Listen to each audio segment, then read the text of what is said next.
ئەم کاتتان باش بینەرانی خۆشەویستی تەلەڤیزیۆنی کۆمەڵا لە خزمەتتاندان بۆ پێشکەشکردنی هەواڵەکانی ڕۆژی شەممە. سەرەتا سەردێری گرنگترین هەواڵەکان.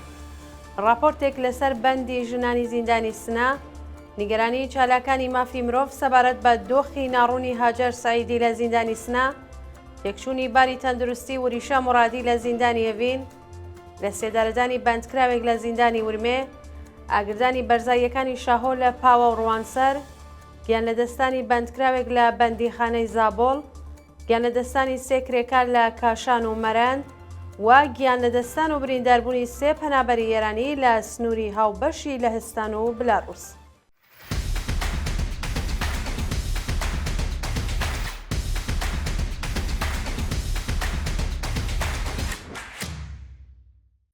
درێژەی هەواڵەکان.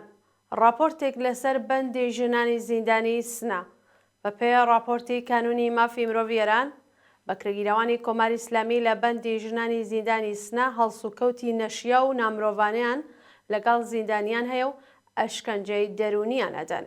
بە پێ ئەو راپۆرتە مامورانی ڕژیم ڕۆژانە ژنانی بەندکرا و بەرچاوی بەستراوە ڕەوانەی گرتوخانەی سڵاعەتی سنە دەکەن و بۆ ماوەی چەند کاتژمێر لە پرسینەوەیان لێ دەکەن. سەرچاوەکانی هەواڵ دەڵێن بازووەکانی سڵاعەتی سنە بەندکراوانی ژن بە ئەشکەنجەی کورسی ئەلێکترۆنیکی دەترسێن و بۆ شکاندنی ئیرادەیان بێڕێزیان پێ دەکەن.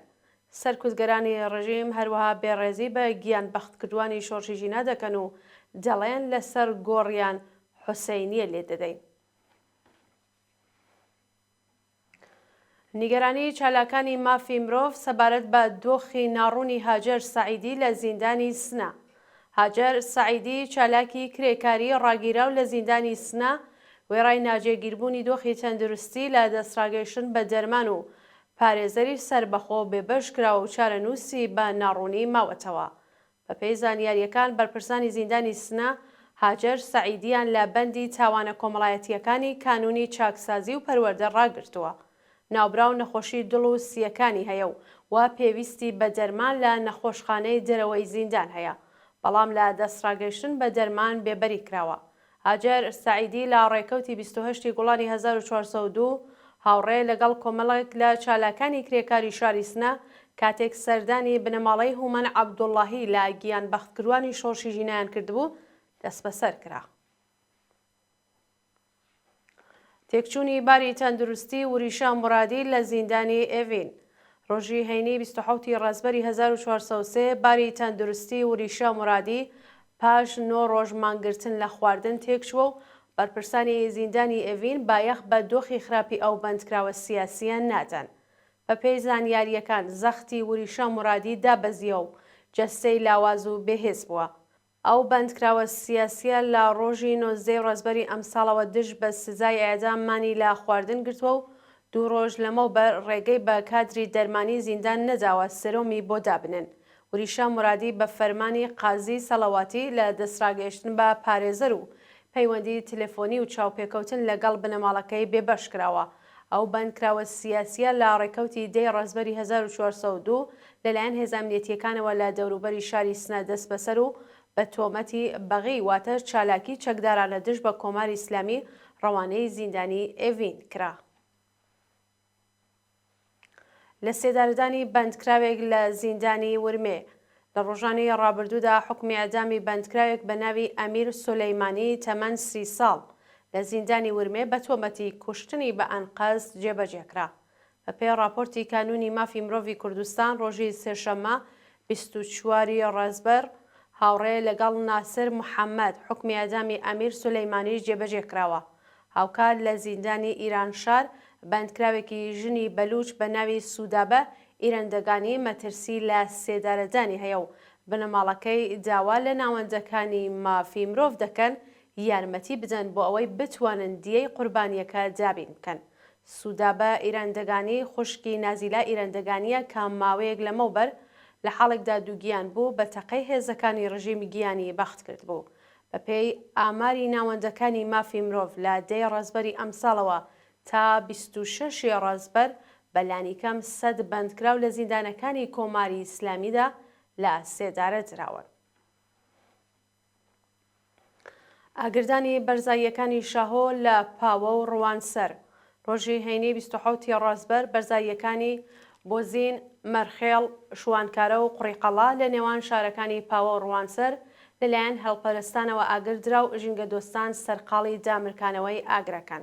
بەپێی زانیاریەکان ئەنجامانی ئەنجومەنی ژیوای پاوە هاوڕێ لەگەڵ خەڵکی خۆبەخش خۆیان گەیاندووەتە بەرزاییەکانی شاهۆ و هەوڵی کۆنترۆڵکردنی ئاگرەکەیان داوە.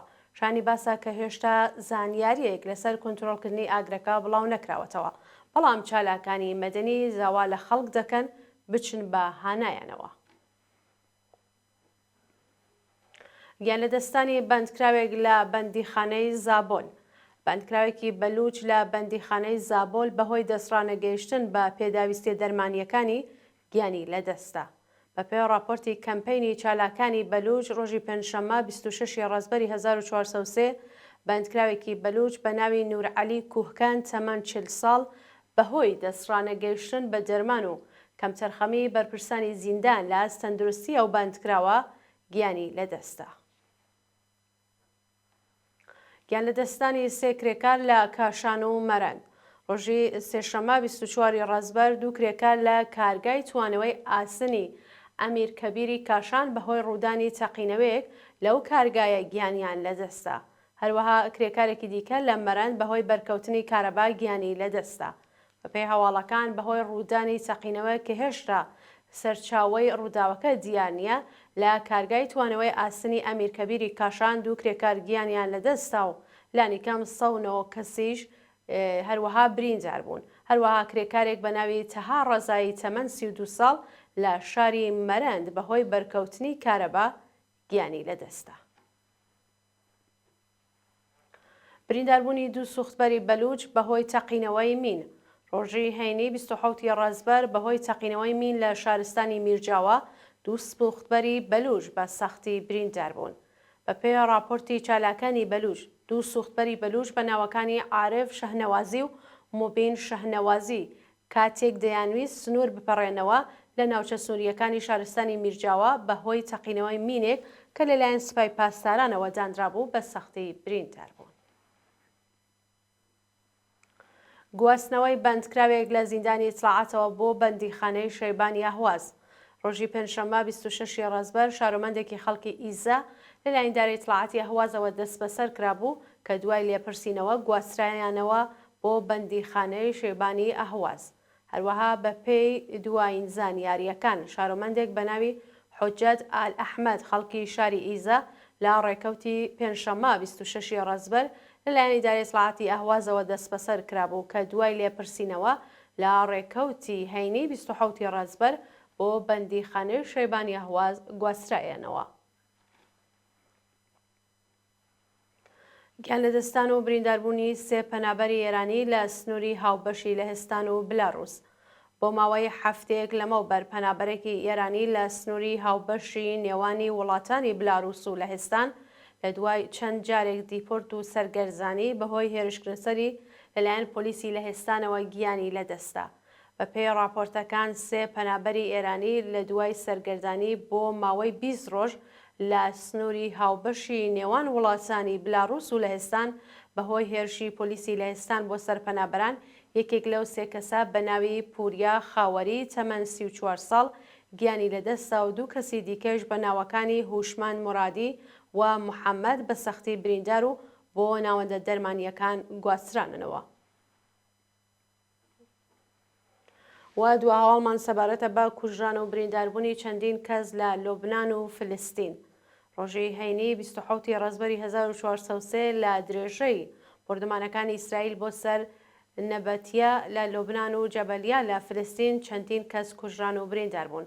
وەزارەتی تەندروستی لۆبنان ڕایگەیان لە ئەنجامی 96 هێرشی ئاسمانی ئیسرائیل بۆ سەر ناوچەکانی نەبەتیە، بەعلبەک، هەرمیل و بەقا لە 24 کاتژمێری ڕابردوودا لانیکەم 45 کەس کوژرا و 179 کەسیش بریندار بوون.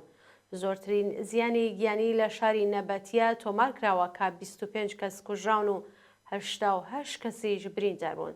تا ئێستا کۆی قوربانیانی هێرشەکانی ئیسرائیل بۆ سەر لوبنان لە سەرەتای شەڕەوە گەیشتووەتە 2412 کوژرا و 11267 بریندار.